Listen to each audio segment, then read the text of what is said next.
Chapter 2. And it came to pass in the month of Nisan, in the 20th year of King Artaxerxes, when wine was before him, that I took the wine and gave it to the king. Now I had never been sad in his presence before.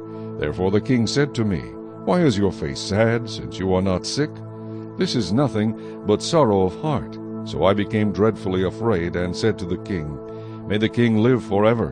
Why should my face not be sad, when the city, the place of my father's tombs, lies waste, and its gates are burned with fire?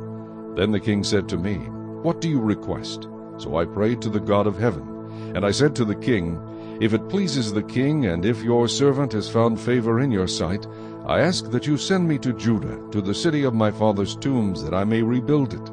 Then the king said to me, the queen also sitting beside him, How long will your journey be, and when will you return? So it pleased the king to send me, and I set him a time. Furthermore I said to the king, If it pleases the king, let letters be given to me for the governors of the region beyond the river, that they must permit me to pass through till I come to Judah.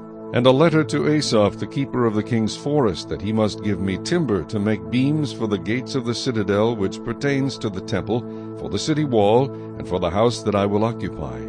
And the king granted them to me according to the good hand of my God upon me.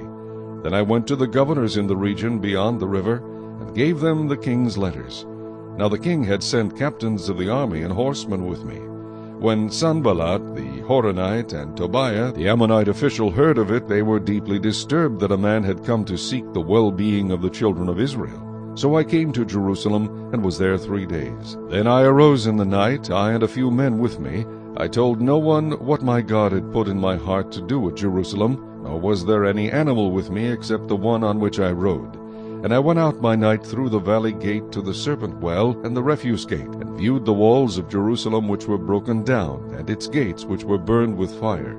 Then I went on to the foundation gate, and to the king's pool, but there was no room for the animal under me to pass. So I went up in the night by the valley, and viewed the wall, and I turned back and entered by the valley gate, and so returned.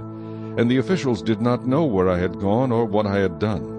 I had not yet told the Jews, the priests, the nobles, the officials, or the others who did the work.